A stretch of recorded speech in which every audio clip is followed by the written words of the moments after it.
बिस्मिल्लाह।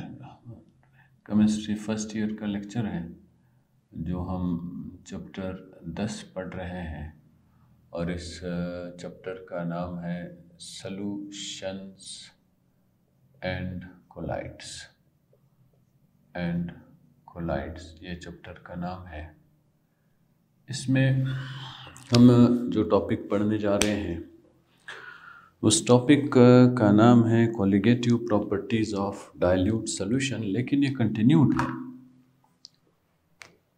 Topic का नाम है कॉलिगेटिव प्रॉपर्टीज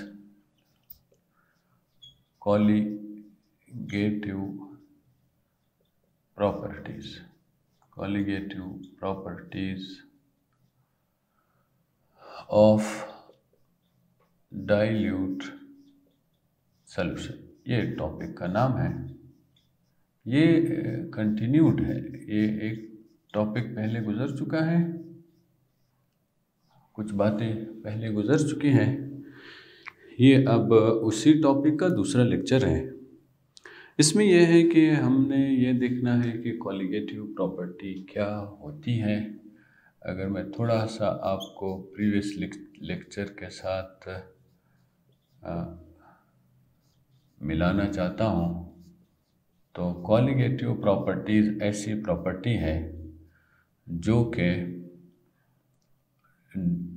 अमाउंट पर डिपेंडेंट है, अमाउंट ऑफ सॉल्यूट पर डिपेंडेंट है, depends upon amount of solute. ऐसी प्रॉपर्टी जो अमाउंट ऑफ सॉल्यूट के चेंज होने की वजह से वो प्रॉपर्टी चेंज हो जाती है, ऐसी प्रॉपर्टी को कॉलिगेटिव प्रॉपर्टी कहते हैं। और इंडिपेंडेंट है ऑन टाइप्स ऑफ सॉल्यूट। कौन सा सॉल्यूट हम यूज़ कर रहे हैं इस पर इस प्रॉपर्टी का कोई भी असर नहीं होता है, कोई भी असर इस पर नहीं है। तो हम इनमें से जो 4 टाइप्स के हैं, ये जो कॉलिगेटिव प्रॉपर्टी है ये डिफरेंट 4 टाइप्स के होते हैं।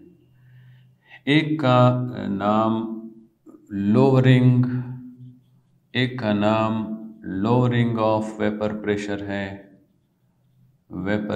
है, लोअरिंग ऑफ वेपर प्रेशर। दूसरे का नाम एलिवेशन ऑफ बॉइलिंग पॉइंट है, एलिवेशन ऑफ बॉइलिंग पॉइंट है। इसको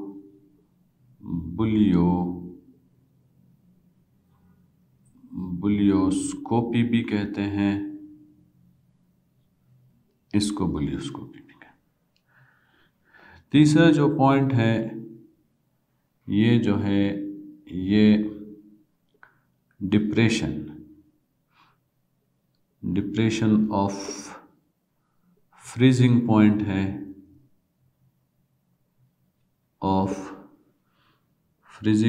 है, इसको क्रायोस्कोपी कहते हैं। और साथ में ऑस्मेटिक प्रेशर के बारे में भी हमने बताना है कि जो ऑस्मेटिक प्रेशर होता है वो जो ऑस्मेटिक प्रेशर है वो फिर इंक्रीज हो जाता है, इंक्रीज इन ऑस्मेटिक प्रेशर।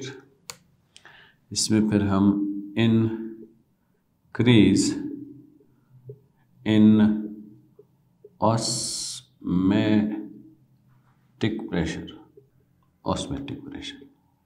इनमें से हमने जो लोअरिंग ऑफ वेपर प्रेशर है हमने इस पर इसको डिस्कस किया है। लोअरिंग ऑफ वेपर प्रेशर हमने ये डिस्कस किया है।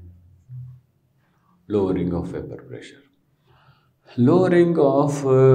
प्रेशर में अगर इसका ये मतलब है कि the vapour pressure is lowered when solute is added to solvent। इसमें क्या होता है? The tendency of solute to convert into vapors, the addition of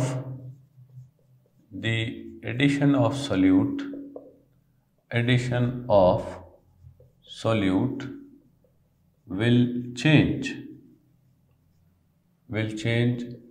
tendency of solvent to convert into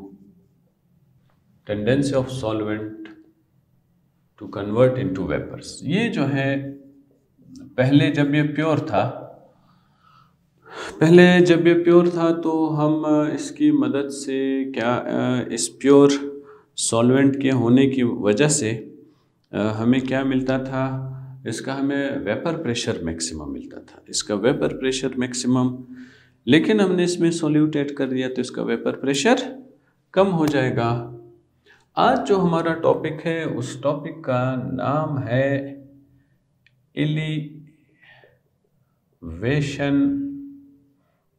elevation of boiling point।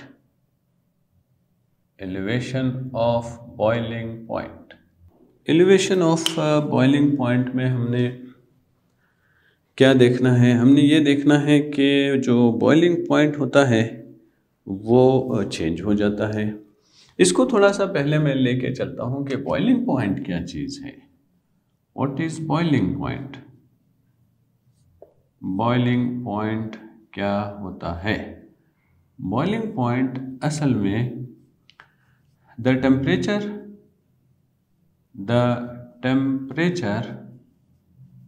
at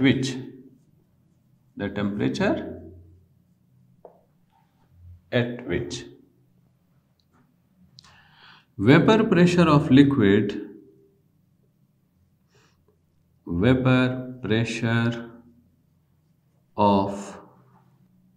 solvent becomes equal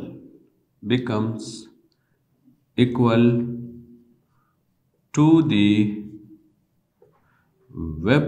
atmospheric pressure,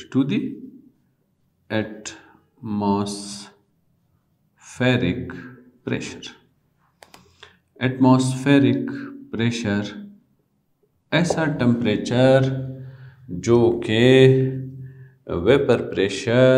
जब vapour pressure और atmospheric pressure दोनों बराबर हो जाते हैं, उस temperature पर जब कोई भी लिक्विड बॉयल कर रहा होता है उसको बॉइलिंग पॉइंट कहते हैं।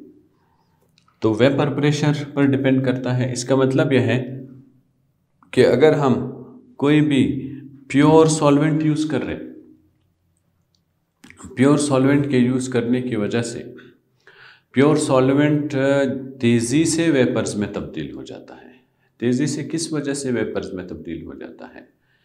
क्योंकि प्योर सॉल्वेंट के मॉलिक्यूल्स के बीच में सिर्फ वैन डर वाल फोर्स है, जिसको हाइड्रोजन, अगर पानी ले रहे हैं तो वो हाइड्रोजन बॉन्डिंग हो जाएगी। अब ये जो वैन डर वाल फोर्स है, हम हीट दे रहे हैं, हीट के देने की वजह से वो वैन डर वाल फोर्स टूटते जा रहे हैं और मॉलिक्यूल्स जो बॉटम में पड़ा हुआ था वो सरफेस पर आ रहा है। फिर हम इसको मज़ीद एनर्जी दे रहे हैं तो ये जो सरफेस पर जो मॉलिक्यूल्स हैं ये वेपर्स में चले जाते हैं। इनके वेपर्स में जाने के बाद जब ये वेपर्स क्वांटिटी में बढ़ जाते हैं तो यही वेपर्स जब दोबारा प्रेशर डालते हैं लिक्विड पर, तो उस लिक्विड पर अगर वो वाला प्रेशर जो है जो लिक्विड पर डाल रहे हैं वो जो उसको वेपर प्रेशर कहते हैं। जब वेपर प्रेशर हवा के प्रेशर के बराबर हो जाता है, जो एटमॉस्फेरिक प्रेशर के बराबर हो जाता है, जो हमारे ऊपर इस वक्त जो हवा का प्रेशर है वो है 760 टॉर। अगर 760 वेपर प्रेशर भी 760 टॉर्क के बराबर हो जाता है तब ये पानी बॉयल करने लगता है, तो इसको कहते हैं बॉइलिंग पॉइंट। अब हम अपने टॉपिक की तरफ आ रहे हैं, एलिवेशन ऑफ बॉइलिंग पॉइंट। ये हमारा जो टॉपिक है, मैं इस टॉपिक को आगे ले जाने के लिए आपका बेस बनाने की कोशिश कर रहा हूँ कि पहले हमें पता तो चले कि बॉइलिंग पॉइंट क्या है। इसका मतलब यह है कि बॉइलिंग पॉइंट डिपेंड करता है ऑन दी वेपर प्रेशर और एटमॉस्फेरिक प्रेशर पर। यानी एटमॉस्फेरिक प्रेशर अगर क्या है, अगर ज़्यादा है तो फिर वेपर प्रेशर को भी ज़्यादा होना पड़ेगा। जब वेपर प्रेशर ज़्यादा होगा तब ये जाके बॉयल करेगा।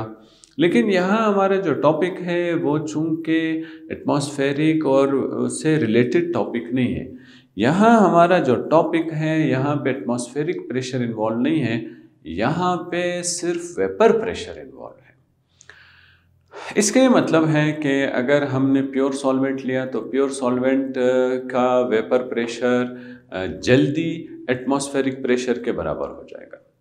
प्योर सॉल्वेंट का जो वेपर प्रेशर है वो क्या करेगा, वो जल्दी एटमॉस्फेरिक प्रेशर के बराबर हो जाएगा। तो इसका मतलब ये है कि जब वेपर प्रेशर जल्दी बन जाएगा, जल्दी 760 टॉर्क के करीब आ जाएगा या एटमॉस्फेरिक प्रेशर के करीब आ जाएगा, तो फिर पानी बॉयल करने लगेगा। लेकिन अगर हमने इस प्योर सॉल्वेंट में सोल्यूट डाल दिया है, प्योर सॉल्वेंट में सोल्यूट डालने की वजह से, प्योर सॉल्वेंट में सोल्यूट डाल दिया, इसके वजह से क्या होता है, सोल्यूट के मॉलिक्यूल्स के बीच में, सॉल्वेंट के मॉलिक्यूल्स के बीच में और इनके सॉल्वेंट और सॉल्वेंट के मॉलिक्यूल्स के बीच में, सोल्यूट और सोल्यूट के मॉलिक्यूल्स के बीच में अट्रैक्टिव फोर्सेस पैदा हो जाती हैं।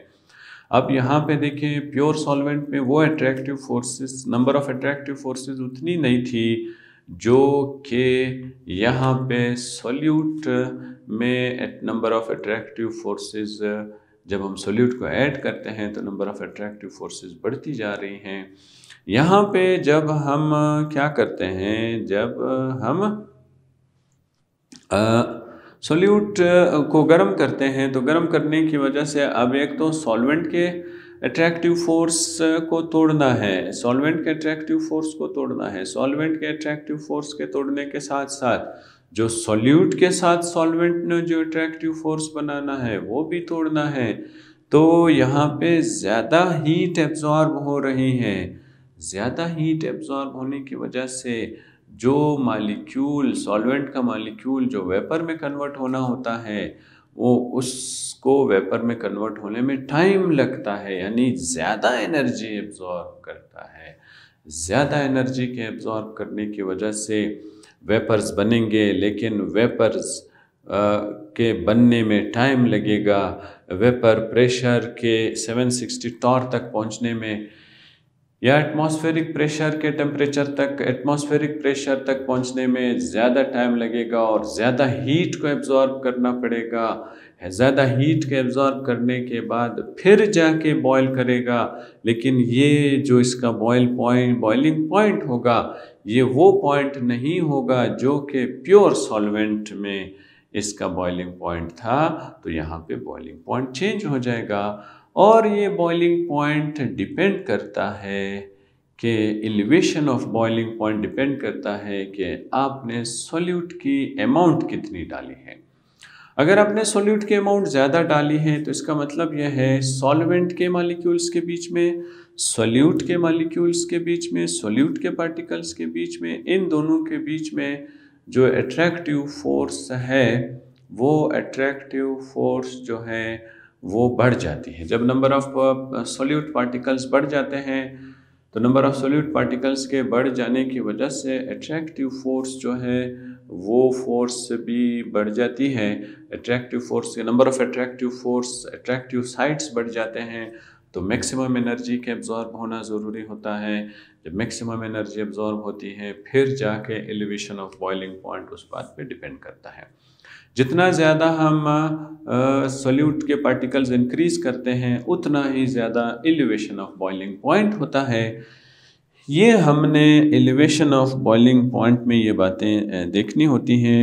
ये आम तौर पे डिपेंड करता है मोलैलिटी पर। तो एलिवेशन ऑफ बॉइलिंग पॉइंट को मैंने यहाँ लिखना होगा, the elevation of boiling point, elevation of boiling point depends.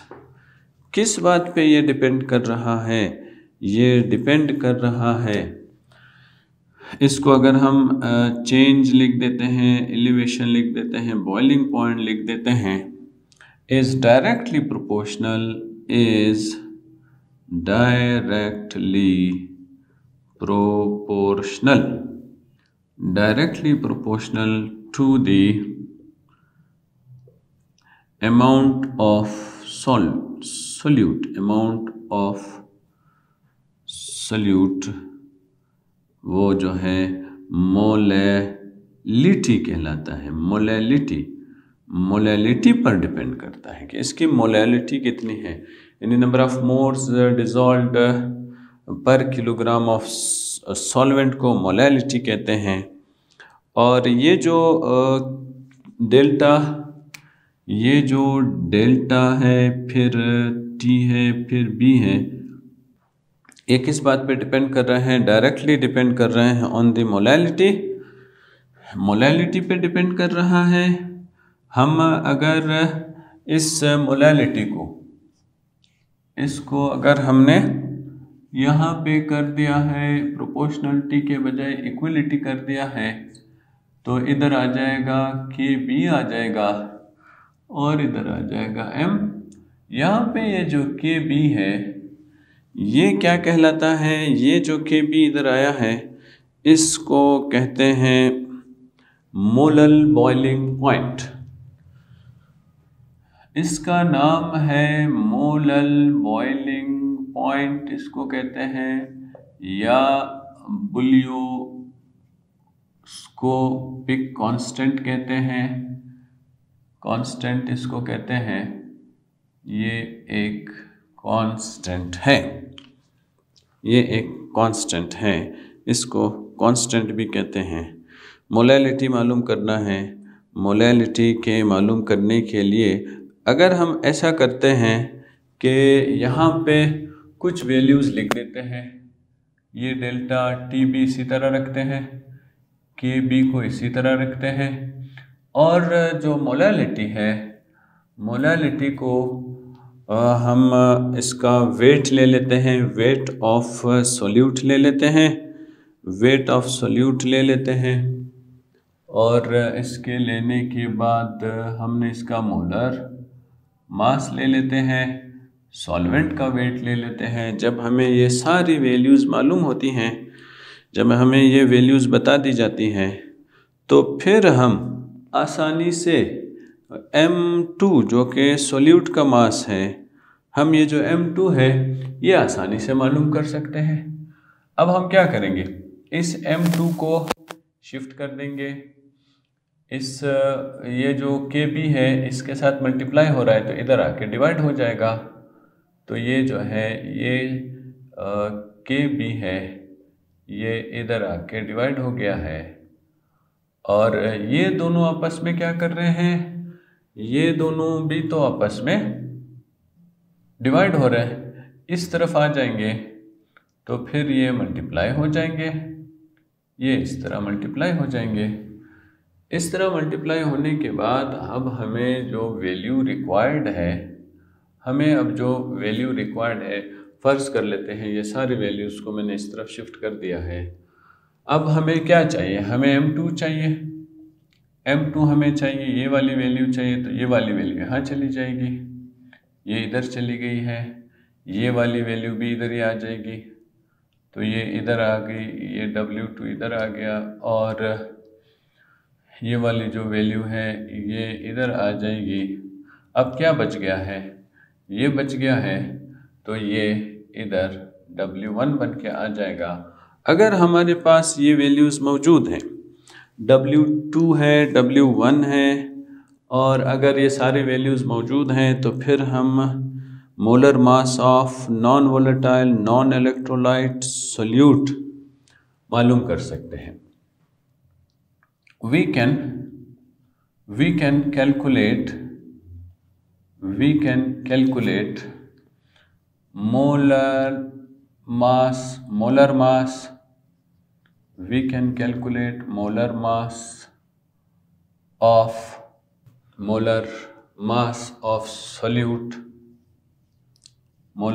of solute in molar mass of non-volatile,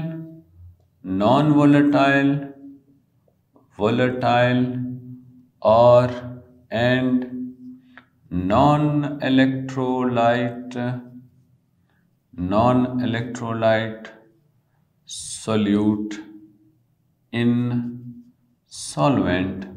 हम फिर इस फार्मूले की मदद से हम ये बता सकते हैं कि कितना हमने जो सोल्यूट ऐड किया है वो सोल्यूट जो है उसमें कितना हमने ऐड करने की वजह से कितना चेंज आता है।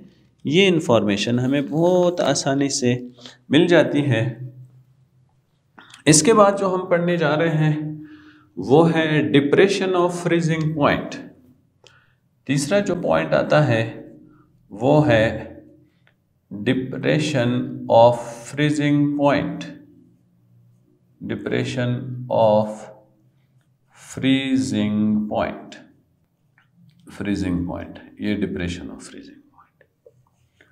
डिप्रेशन ऑफ फ्रीजिंग पॉइंट का मतलब ये है कि हमने क्या करना है, हमने कोई भी प्योर सॉल्वेंट है वो प्योर सॉल्वेंट जल्दी फ्रीज हो जाता है। अगर हम पानी की बात कर रहे हैं तो पानी जो है 0 डिग्री सेंटीग्रेड पर फ्रीज हो जाता है। और अब हम ये चाह रहे हैं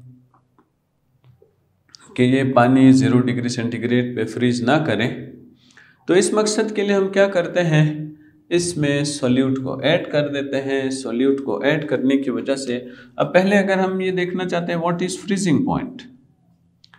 What is freezing point?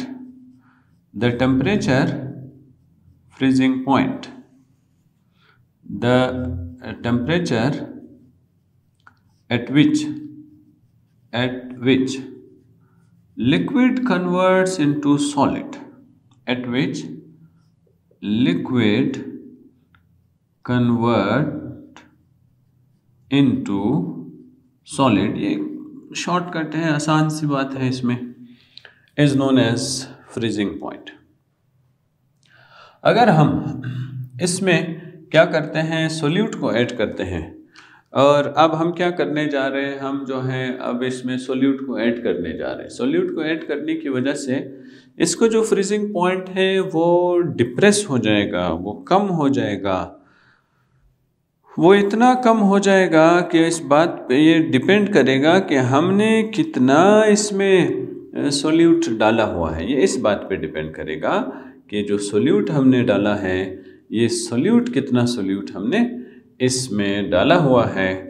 तो ये जो है, इसलिए द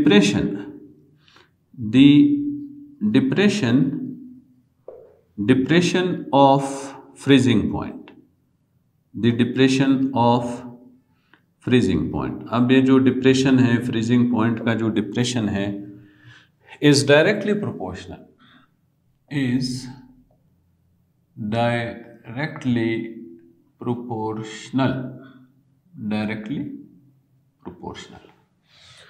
ये क्या होता है, ये डायरेक्टली प्रोपोर्शनल है।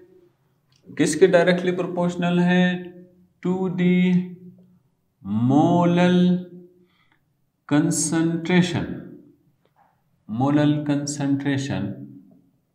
ऑफ सोल्यूट,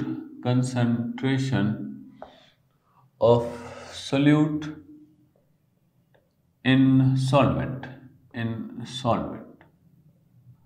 ये इस बात पे डिपेंड करता है कि हमने इसमें कितना सोल्यूट डाला है। तो सोल्यूट के बुनियाद पे हम इसको डिसाइड कर सकते हैं कि ये कितना कम हो गया है मोलैलिटी। इसको फिर डिप्रेशन ऑफ फ्रीजिंग पॉइंट को हम डेल्टा टी एफ से जाहिर करते हैं।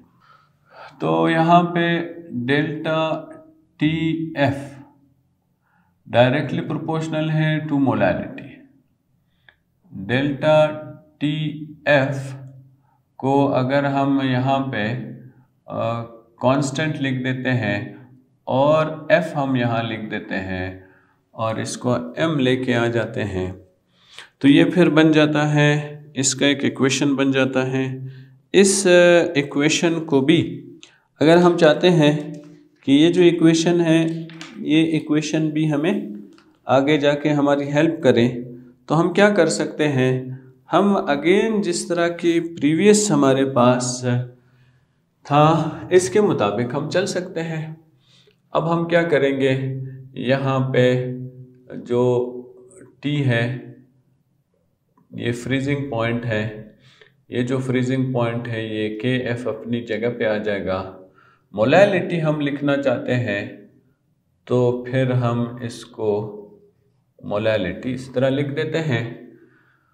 यहाँ पे हम अगर वैल्यूज़ को डायगोनली हम अगर वैल्यूज़ को एक दूसरे के आगे पीछे शिफ्ट करते हैं और हमें इस वक्त किसकी ज़रूरत है, हमें इस वक्त इस M2 की ज़रूरत है, M2 की ज़रूरत है, तो हमने यहाँ KF लिखना होगा और हमने यहाँ पे W2 लिखना होगा और फिर साथ में हमें इस चीज़ की ज़रूरत है, ये जो डेल्टा है T है ये F है, ये लिखना होगा। ये जब सारी वैल्यूज़ आ जाती है तो हम इसकी मदद से हम क्या कैलकुलेट कर सकते हैं, वी कैन कैलकुलेट, हम क्या कैलकुलेट कर सकते हैं, कैलकुलेट मोलर मास, हम मोलर मास कैलकुलेट कर सकते हैं of non volatile and non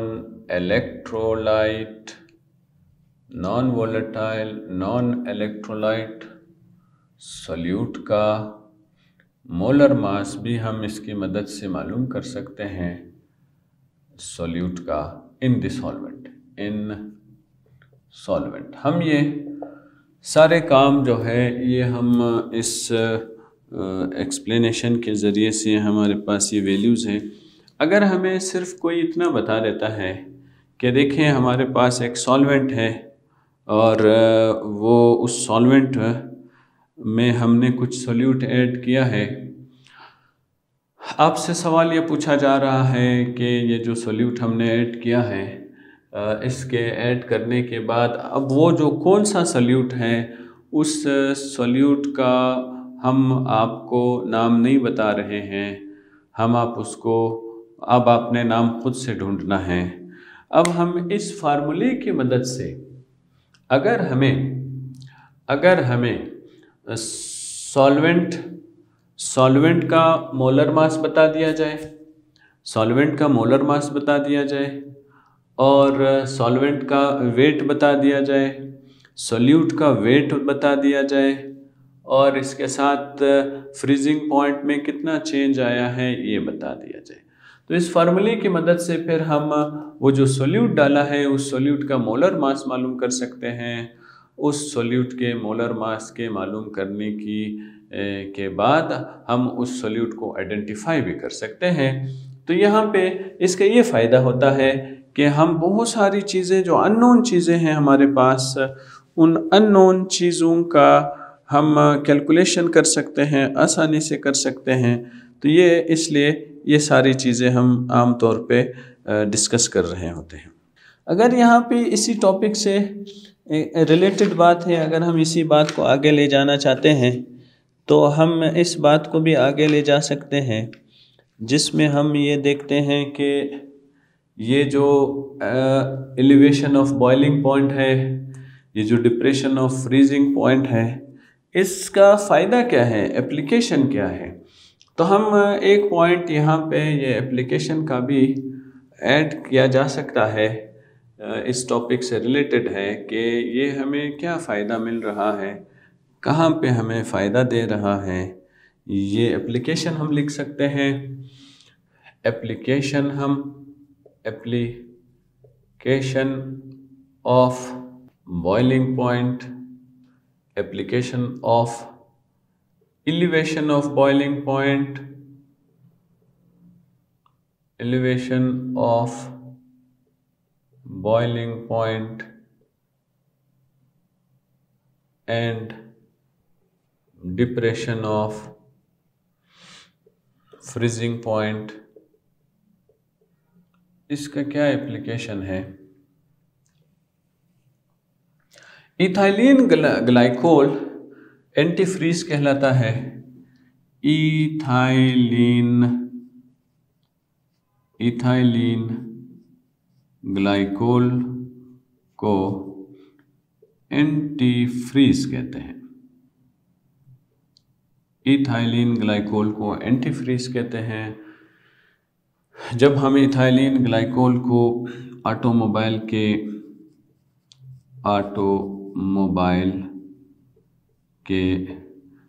radiator में डालते हैं, ऑटोमोबाइल के रेडिएटर में अगर हम इसको ऐड करते हैं तो इस ऑटोमोबाइल में जो पानी हमने डाला हुआ होता है, जो सॉल्वेंट हमने डाला हुआ होता है, ये जो सॉल्वेंट का जो बॉइलिंग पॉइंट है वो क्या हो जाएगा, वो एलिवेटेड हो जाएगा, बढ़ जाएगा, बॉइलिंग पॉइंट बढ़ जाएगा, जल्दी ये बॉयल नहीं करेगा। और फ्रीजिंग पॉइंट जो होता है वो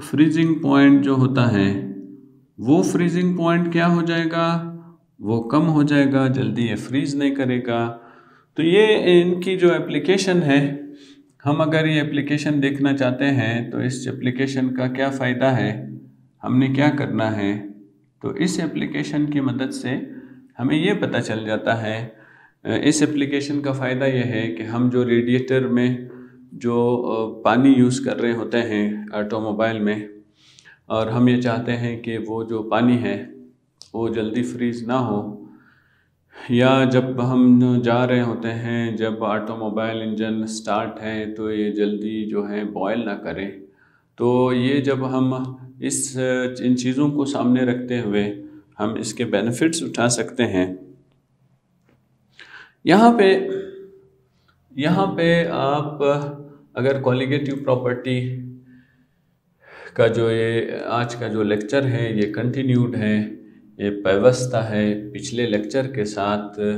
पिछले लेक्चर में हमने कॉलिगेटिव प्रॉपर्टीज़ की डेफिनेशन जिसमें हमने पढ़ना था कि एक ऐसी फिज़िकल प्रॉपर्टी है जो अमाउंट पर डिपेंड करती है, जो टाइप ऑफ सॉल्यूट पे डिपेंड नहीं करती।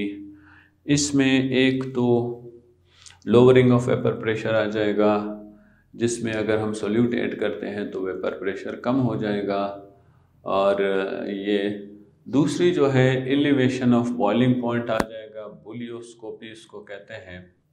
बॉइलिंग पॉइंट में ये है कि जितना वेपर प्रेशर अगर बढ़ता है तो एटमॉस्फेरिक प्रेशर के बढ़ने की वजह से फिर वेपर प्रेशर भी बढ़ेगा। वेपर प्रेशर के बढ़ जाने की वजह से अगर वेपर प्रेशर बन रहा है लेकिन ज़्यादा हीट एब्जॉर्ब करने के बाद बन रहा है, तो ऐसे केस में फिर ये लिक्विड जल्दी बॉयल नहीं करेगा। तो हमने अगर सोल्यूट डाल दिया है तो सोल्यूट के डालने की वजह से ये जो एलिवेशन ऑफ बॉइलिंग पॉइंट आ रहा है वो डायरेक्टली प्रोपोर्शनल है टू द मोलैलिटी। और अगर हमने मोलैलिटी की वैल्यूज़ पुट करते हैं, मोलैलिटी की वैल्यूज़ के पुट करने के बाद जो सोल्यूट का मोलर मास अगर हम मालूम करना चाहते हैं तो हम ये आसानी से मालूम कर सकते हैं। अगर हमारे पास ये जो कांस्टेंट की वैल्यू है ये भी गिवन है, बाकी वैल्यूज़ भी अगर गिवन है, तो इन वैल्यूज़ को सामने रख के हम अपने टॉपिक को आगे के तरफ ले जा सकते हैं। इसमें हम अगर ये कैलकुलेट करना चाहते हैं कि मोलर मास को अगर हम कैलकुलेट करना चाहते हैं तो हम आसानी से मोलर मास को कैलकुलेट कर सकते हैं। दूसरी जो इसके बाद जो बात आ रही है वो ये है कि डिप्रेशन ऑफ फ्रीजिंग पॉइंट है। डिप्रेशन ऑफ फ्रीजिंग पॉइंट में हम ये देख रहे हैं कि कोई भी प्योर लिक्विड है, वो प्योर लिक्विड आसानी से फ्रीज होता जा रहा है और ये डिपेंड करता है on the molality of solute पे। सोल्यूट का जो मोलैलिटी है इस बात पे डिपेंड करता है। तो सोल्यूट के मोलैलिटी पर डिपेंड करने की वजह से ये प्रोपोर्शनलिटी बन जाता है और इस वजह से हम अगर प्रोपोर्शनलिटी को ख़त्म कर देते हैं तो इसका कांस्टेंट आ जाता है। इस कांस्टेंट को क्रायोस्कोपिक कांस्टेंट भी कहते हैं। और इनकी वैल्यूज़ पुट करने के बाद हमें अपना जो सॉल्यूट हमने ऐड किया है उस सॉल्यूट का हमें मोलर मास का पता चल जाता है। तो आज का लेक्चर यहीं पे ख़त्म हो रहा है। अल्लाह हाफ़िज़।